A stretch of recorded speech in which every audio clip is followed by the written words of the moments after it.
What's up, football fans? I'm Emory Hunt, the czar of the playbook, and don't forget to check out and grab your copy of our two latest book releases, Football: A Love Story and What Did Football Teach Me? Visit our website at footballgameplan.com/books and get your copies today.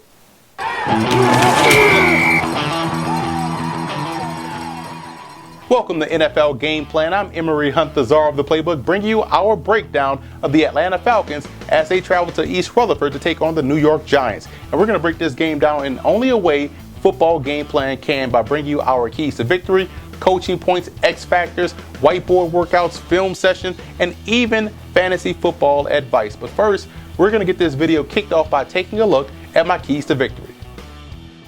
For the Falcons in this ball game, I think they can get the edge in a running game. So I would look for more outside zone or those outside stretch plays versus this Giants defense to help get that ground game going this week.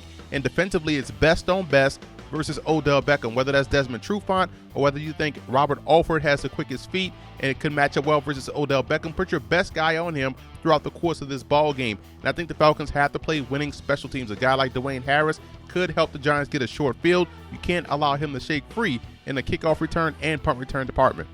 And for the Giants in this ball game, it's 4 quarters of pressure on Matt Ryan. Quiet as kept. The tide changed in that Monday Night Football game when the Eagles decided to blitz Matt Ryan. I think the Giants can have the same type of effect versus a quarterback that doesn't like pressure. And I think the interior offensive line of the Giants has to win inside. They must win inside in order to get this game going the way the Giants want to. They want to run the football downhill. They want to protect Eli inside out, and that interior offensive line has to bring their A game. You can't let one loss become 2. Hopefully the Giants have a short memory, because if that carries over into this ball game, they can get blown out by the Falcons.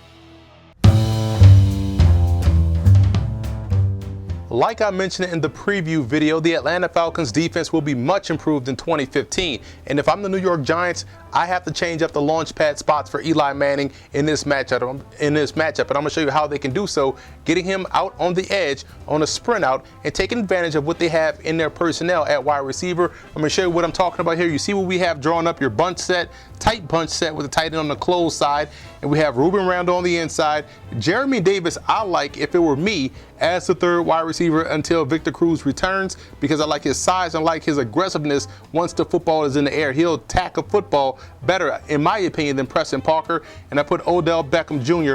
up at the top of the bunch because his speed, I believe, can take the top off the defense and draw coverage away from these two guys working underneath. Now, what we're going to do, we're going to slow run Jeremy Davis because he's going to be the outlet guy. So as we sprint out Eli Manning, have the running back lead him out and seal the edge, help be that lead blocker on this sprint out pass play. Backside tight end is going to run up, corner, post, dig. So he's running a deep dig route, trying to pull the corner and safety away. And what we're going to do with Odell Beckham Jr., we're going to take him up and out to the corner, trying to pull 1 or 2 defenders away. Again, making it work for these guys underneath, opening up space. Now, we still have Eli Manning sprinting out, and what we're going to do with Ruben Randle, we're going to work him up.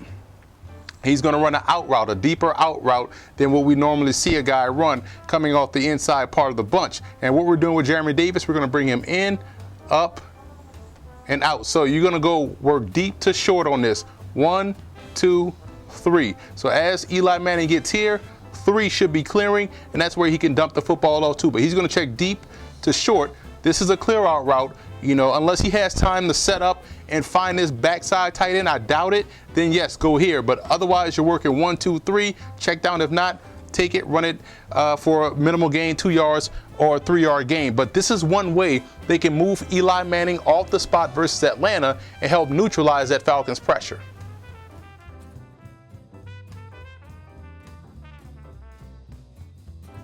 Opening the Falcons playbook, you saw a new defense, new attitude, and we talked about this ad nauseum in the offseason that the Falcons defense, I thought, would be a top 10 defense. And you saw here versus Philadelphia, 11 guys to the football, beating blocks, being aggressive in their tackles. And I think having this type of aggressiveness and athleticism at every level will make the Falcons tough to move the football against. The Giants will try to run a lot of power, a lot of inside zone, a lot of outside zone, so these guys will have to not only beat blocks, but set the edge. And you saw this a lot versus Philadelphia. Even in the pass defense department, you saw Falcon safeties, Falcon corners imposing their will on the receivers, and they're going to have that same type of mentality, play with that same type of aggressiveness versus the New York Giants, who pose bigger threats, I believe, in the passing game more so than Philadelphia.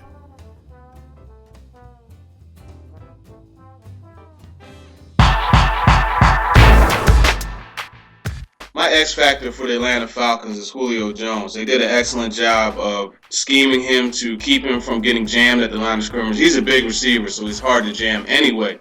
But if you could get him that free release and allow him to get into his route, he's very hard to cover. As far as the Giants are concerned, my X factor actually is finding an option as their number 3 receiver. We know what Reuben Randall brings. We know what Odell Beckham Jr. brings. But who is the third guy? There were opportunities on third down situations that they didn't capitalize on. A few drops by Parker. As far as predictions are concerned, I think the Falcons come back with this with a big win, 30-13.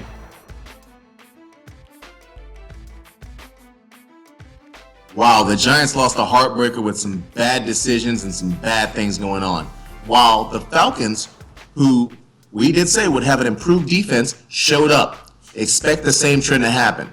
The Giants are just discombobulated and not getting things done. As far as a must start, you have to go ahead and start Odell Beckham Jr. because he does do so much for that team and he does return kicks as well. As far as a must sit, go ahead and sit the Giants defense. Do not be fooled by what they did against Dallas. That was an anomaly more than the actual. I'm going to go ahead and flip sides. I'm going to say your must start every week for the Atlanta Falcons, Julio Jones. You have to start him. As far as must sit, anyone in the backfield for Atlanta, until they prove they want to run the ball, I refuse to start anyone on that side of the ball. Atlanta bounces back to another victory, and a close one, 24-23, and another heartbreaker for the Giants.